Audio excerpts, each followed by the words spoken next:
Sagittarius, hello there, my beautiful friends. We're going to do your general tarot reading for early July 2026. Thank you so much for joining me today. You know, I appreciate each and every single one of you. So let's get right down to business as always and start you off with an oracle card here, just so we can dip our toes in the energy and see what's happening for the lovely Sagittarius collective. I hope you're all doing fabulous and fantastic, my friends. Let's get it going here. My guide, spirit team, talk to me. What do we got for these beautiful Saggies in early July? It is Cancer season. It's a beautiful time of year. What energies, messages, insights can we take a little peek at? And yeah, we're just going to take a real quick look at this first card. Then we'll get into the full reading itself. At the very end, I'll pull you a bonus card from the Shadowland Tarot just to see what might be in the shadows or what shadow work you can lean into, which is always interesting. But let's get it going here. Let's rock and see what we got for Saggy in early July. What's the vibe? What's the energy? Let's have a good time today, my friends. We're going to have some fun reading cards, right? Let's get this card out nice and quick. There we go. Yeah, and this card could be a little bit fun too. I saw something very similar in the Aries reading, but this card is absolutely a double-edged sword, right? Like whenever we see someone playing with puppets, we're like, who's pulling the strings, right? So it makes me ask questions. There's a certain curiosity I have about this card. Now, before we fully dive into that, if you're new here, I'll be speaking about the July subscriber surprise towards the end, so you might want to check that out. And also, if you could kindly illuminate that like button by tapping it right on its third eye, I'd greatly appreciate it. But enough of the promo, back into the reading. Let's talk more in depth about this card. So as you can see, we have this person kind of dressed up like a jester with the little mask, and they're putting on a little puppet show, right? So they look like they're having a good time, having fun. So half of this card is really beautiful. It's like a very entertaining card. It's like putting on a performance, which can be really nice. So for some Saggies, maybe you're leaning into that childlike, let's have fun, let's be optimistic behavior. That could be great. This could be spirit saying, like, hey, maybe you need to do something you enjoy doing and lighten the mood, which could be nice. But when we get into the other questions we have, when I see a puppet master, especially with a mask on, it's like, is there more to this? So for some Saggies, there could be a lot of situations where you might feel like there's more underneath the surface. There might be more details, more than what it seems with someone or something that you're dealing with here. Because it's like, all right, well, who's the one really pulling the strings? Or what's the reasoning? I don't know. There's just like this curiosity that's urging me to ask more questions. So again, you might be very inquisitive in this time, but aside from that, it's fun and it's entertaining itself. We're just going to let that jester keep putting on the puppet show for us. Let's get into tarot. And yeah, I always say that first card, it doesn't make or break the reading. It's just a little footnote. So let's get you 3 tarot cards in the upright. Then we'll get into that intuitive juiciness. Shuffle it up one time here for my Saggy friends. And while we get this deck shuffled up and ready to go, let's talk about last week's reading. There was a lot of observation going on. The reading was titled They Are Watching You. Now, I don't title it that to creep you out, but to me it did feel like for a lot of Saggies, you might be getting a little more attention than you normally do.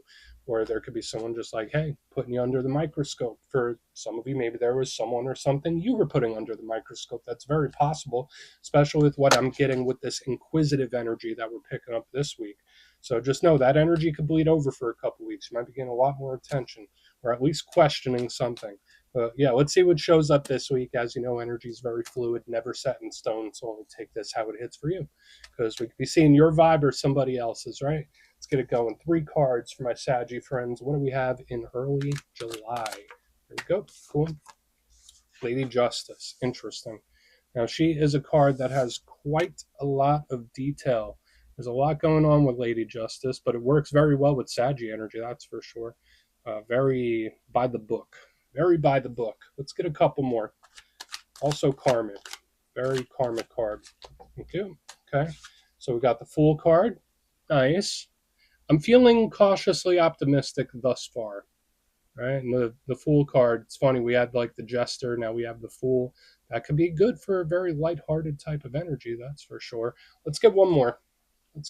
Then we'll start piecing this together. What do we have for Saggy in early July? Okay, 3 of Swords. Okay, so the fire-air combo, similar to what I was getting in the Leo reading. we're going to need to look at this Three of Swords, because if there's anything that's sticking out like a bit of a sore thumb, that would be it.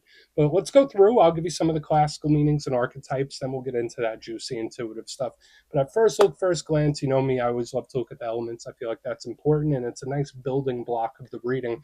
And I will say this, the elements this week actually work very well with Sagittarius energy. We have a lot of air, right, with the Three of Swords, Lady Justice, which is like peanut butter and jelly when it comes to fire signs like you.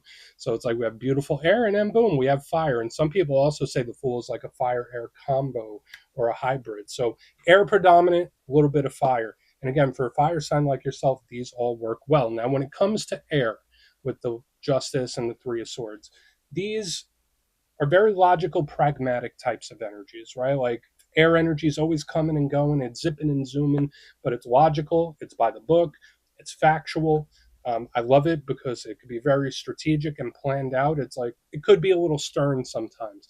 It could deal with either giving or receiving information as well. That's why air is big when it comes to communication or lack thereof. But the only downside to too much air is that it can make one overthink, right? It's an energy that can make your thoughts loop a little bit. It could be very stern, serious. It could cut things away. So we need to keep an eye on that. And then in the middle, we do have the fire with the Fool card, which is your power element. That's your comfort zone. Fire is the realm of action. So whether it's the actions you take, the actions other people take, the actions we decide not to take. So it's funny. It's like we have the plans and then we have the action. Plans and then the action. It could be very high vibrational fire. It's like very, very intense type of energy. It could deal with energy levels. It could deal with motivation, health and wellness. That could be a big thing too. But the only downside to fire is that, yeah, it can get a little explosive. It's hard to contain, where it's like, oh, I thought it was going that way. And then boom, it does something I wasn't expecting. And the combination of fire and air, I always say it makes that even more intense. So let's go through this and start building it out piece by piece. Position number one, we start with a card that has a lot of depth to it. We have the beautiful Lady Justice, Libra energy. If you're connected to Libra, this might be them showing up here. And I like Justice because to me it represents fairness.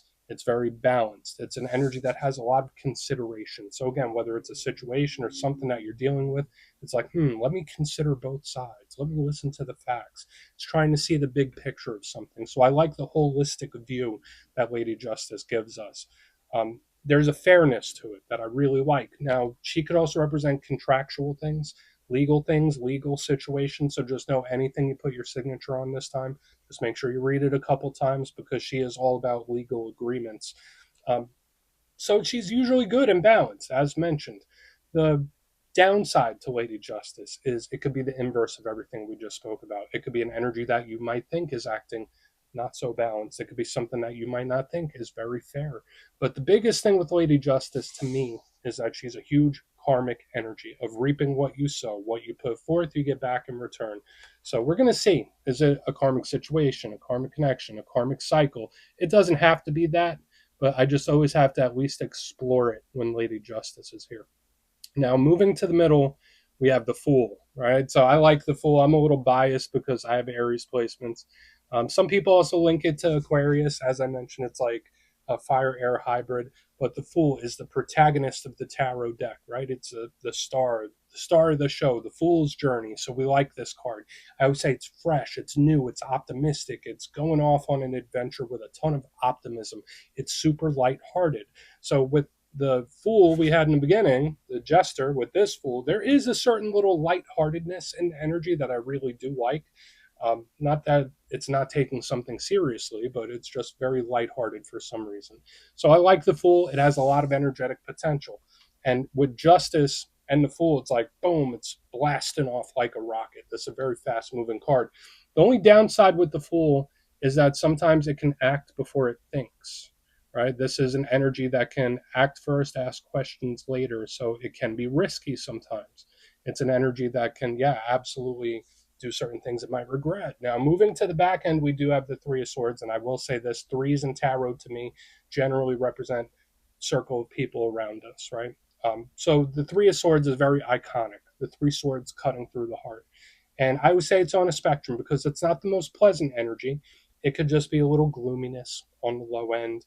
You might be feeling blah. Your energy might feel a little zapped. It could be a little anxiety, stress, all that kind of stuff, but it could also be very brokenhearted type of energy as well. So we want to see, is this a situation? Is it a problem? Is this a lingering type of energy? Luckily, the Fool offsets this a little bit, but we do need to see what the root cause of this Three of Swords is. Maybe there is somebody uh, acting or making actions or doing things in very unpredictable types of ways. That's like another thing I'm picking up. But I want to dive deeper on all of it, Sagi. Let's do it. Let's jump in and clarify. Okay, let's get a good shuffle here. And yeah, this is where I go intuitive with the message, which means that I just tell you how it feels to me. So feel free to do further research or rely on your base knowledge of tarot, because as you know, every single reading is about the reader's interpretation, and I'm just giving you mine. Let's go in on the beautiful Lady Justice. And yeah, if you made it to this point, um, if you're a reader, please feel free to play along. That's why the box is here. If you're feeling any messages that you want to give to Saggy, you could drop it right in the comments. I don't mind at all. All right, let's see what Lady Justice has for you, my friends. There we go. I mean, this looks fantastic. It looks beautiful. This could potentially be a blessing of some kind. So the sun is the most positive card in the whole entire deck. I link it to source energy, light, life, and love that shines down on us. It's just beautiful. It's emanating. It's angelic. So Lady Justice with the sun, that's like a karmic blessing or karmic reward, straight up. So for some of you, maybe if you put a lot of good energy out there into the world, maybe it's time spirit starts returning the favor. So I wouldn't be surprised that there could be a very specific situation or a variety of situations that take a turn for the better. That's how this initially feels to me. Now, the one thing I will mention as well, the sun can also, aside from the blessings, wins, victories, we love that. We claim it, we'll take it and put it in our pocket, right? But the sun can be very intense. Right. So like when I see like Lady Justice with the sun, it's an energy where it's urged to take action. I need to do this. I need to do that. Because like with all this fire, because this is fire, all this fire air combination, it's like very explosive action based type of energy. So I'm not saying it's you acting wild. It may be somebody else where it's just like very quick, very rapid, very intense, where it's like, okay, I mean, that was quite intense. But I think for most Saggies, this is beautiful and it's good energy, and we're going to claim it. But I would absolutely watch out for just really intense, explosive action with what I'm seeing here. For some of you, that could be really good. I like it. Let's see what the Fool has. Because again, we do have this little Three of Swords waiting in the wings over there, but let's see what's going on with the Fool first. I think we're okay so far. So why is the Fool here? Three of Pentacles. Yeah, again, double threes. So for the Saggies out there, if you've been seeing a lot of repeating numbers, number signs, synchronicities, this could absolutely be an omen. Specifically, if you're seeing like the 333 is 33333. That's always a really great sign to me. It is a master number. Now, the Three of Pentacles, as very similar to the Three of Swords, it's an energy that works well together, but it represents the people around us. So I find it interesting that a big majority of the reading this week isn't quite focused on Saggy themselves, but the people attached to Sagittarius, whether good, bad, or indifferent. We need to definitely see what's up with the Three of Swords next. But I like the Three of Pentacles. It's like co-collaboration. It's like people working together. Teamwork makes the dream work. And like when I see the Fool and the Three of Pentacles, it's like I'm having help, I'm having assistance, I'm moving forward. So I really, really like this. I feel like this came up in the Aries reading as well. So I find it funny that we have it here. There's something here about slowing something down as well, right? Because remember, I said I have the explosive action or the wind based energy right there on the front. Then with the Fool and the Three of Pentacles, it's like, hey, let's slow it down here. Let's take our time. So there might be something or a situation that Spirit's either saying, like, hey, Saggy, there's no rush, or don't rush this. But the only thing that could potentially bring a little funkiness to the energy now, especially with the double three, is I want to see what comes up under the Three of Swords. But right here on the front, I mean, you don't get much better than this, Saggy, honestly. Like with the Justice and the Sun and the Fool and the Three of Pentacles, it's like, yeah, everything's clicking on all cylinders. Things are working well. Things are going smooth. But there's just something here about not pressuring, not rushing something, where it's like, hey, you just let it unfold. Let's let's see what's up with the Three of Swords. Then we'll do a quick little recap before we get into the shadow. And yeah, there could be things here, especially with the karmic and now the repeating threes and the source energy. There could be a big undertone here of like receiving omens and guidance and signs from spirit. Um, whether they're a warning or whether it's like, hey, go in this direction. I think you would know. Your intuition would tell you. So let's go in on the Three of Swords. Why is that Three of Swords there? Thank you. Okay. All right. So we have a card where it's a little bit give take, right? So we have the Ten of Pentacles in reverse underneath this Three of Swords. It's like, like this energy, like, why won't it play ball? It's like everything is like lined up, everything is going perfect. Why is this energy not playing along? Like, why? Yeah, it's just really interesting how this shows up. Now, the Ten of Pentacles, usually in the upright, it's one of the best cards in the deck, right? It's just beautiful. It's optimistic, wins, victories, blessings, all the stuff we already spoke about. But when I see it in reverse, it could definitely be quite stubborn. So, like when I see the Three of Swords with the Ten of Pentacles, this could absolutely be somebody that's like not going according to plan or somebody that's making something more difficult than it needs to be. So just watch out for that. I'm not going to say this is a bad thing or a bad person, but to me, it just feels like someone may put a monkey wrench into something where it's like, yeah, everything was working good, everything's lined up. Like, why can't you just play along? That's how the energy feels to me. Um, it can be a slight setback too. Yeah, like with the Ten of Pentacles in reverse, it's like, oh, everything is going smooth, everything's going great, and then boom, there's like a little setback here. But I don't think it ruins the reading by any means. To me, it's like temporary setback, temporary problem. Let's go through and do a quick recap, then we'll get into the shadow. So, if the reading itself are these scales, I would say the scales are tilting much more heavily towards the optimistic, positive energy. But we got this little thing here on the back end, this little problematic energy. But if you kindly look in the box, position number one, we have Lady Justice and the Sun, beautiful karmic blessings type of energy. I really, really love it. It could also be like explosive action or like really wanting to move something forward. So I think it can be good. The only thing I'd watch out for is anyone like going by urges or act first, ask questions later, especially with the Fool over here. Because as we get to the center, the Fool with the Three of Pentacles is an energy that's advising to either slow something down or release a little bit of pressure. Where it's like, whoa, whoa, whoa, whoa, not so fast, not so fast. We need to slow this down. That's how this feels to me. But I still pick up the energy moving in a very positive direction, aside from this explosive action or win on the front. But I don't know why this energy wants to slow something down. It's like, all right, well, we're off to a good start. But moving to the back end, and yes, we have the repeating threes and the signs and synchronicities and omens. Spirit could be trying to guide you in a specific direction or warn you. The Three of Swords is clarified by the Ten of Pentacles in reverse. To me, it feels like somebody throwing a monkey wrench into something or like not quite playing along, if that makes sense, where it's like, like everything was set up. Like, why can't you just get with the program? It's like one of those. So watch out for like outside stresses. And this could also be like a temporary setback too or problem. So please take a screenshot if you want to look into that further. Let's see what's in the shadows. And if you made it to this point in the reading, please feel free to check out channel memberships. I'll put a link for it in the comments below. It's a beautiful way to support the channel. I have much love for my channel members. Let's get it going here. And I always say the shadow cards are great, but just know not every shadow card's a bad thing. Right? It doesn't have to be all doom and gloom. It could just be certain things that we don't quite see right now. So let's get one shadow card out. Let's get one shadow card here for my beautiful Saggies. There we go. Cool. All right, so we got the beautiful Queen of Wands, big fire sign energy. That's also a Sagittarius power card. So I always find it intriguing when I see like a card that represents the sign I'm reading for showing up in the shadows, because it could represent the self. Now, for some time, like this card, the Queen of Wands, to me represents confidence and bold, and it's just a beautiful magnetic type of energy that draws things to it. So I think the Queen of Wands is great. But I would say in this time, watch your self-confidence, especially if there are temporary setbacks like what we saw in the main part of the reading.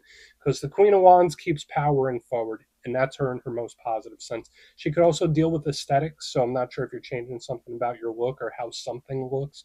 That could be very possible.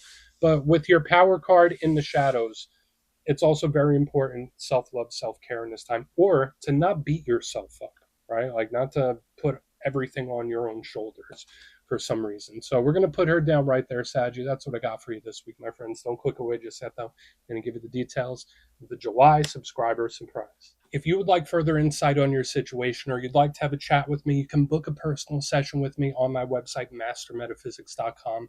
The July calendar is up and spots go quick, so you might want to check that out. But for the July subscriber surprise, doing another winner's choice, I will choose 3 lucky winners to either choose a copy of the Gilded Tarot Royale, which is one of my favorite decks of all time. It's a must-have, or a handmade pendant from my website, mastermetaphysics.com. So if you'd like to get your name in for that, it's 2 simple things, as always, my friends. First, you must be subscribed, and second, let me know down in the comments, out of all the cards that showed up in today's reading, which one spoke to you the most, or jumped out to you the most, or resonated with you. You'll be entered to win, and at the end of the month, the winners will be announced in my posts tab. As always, my friends, much love, and I'll see you soon.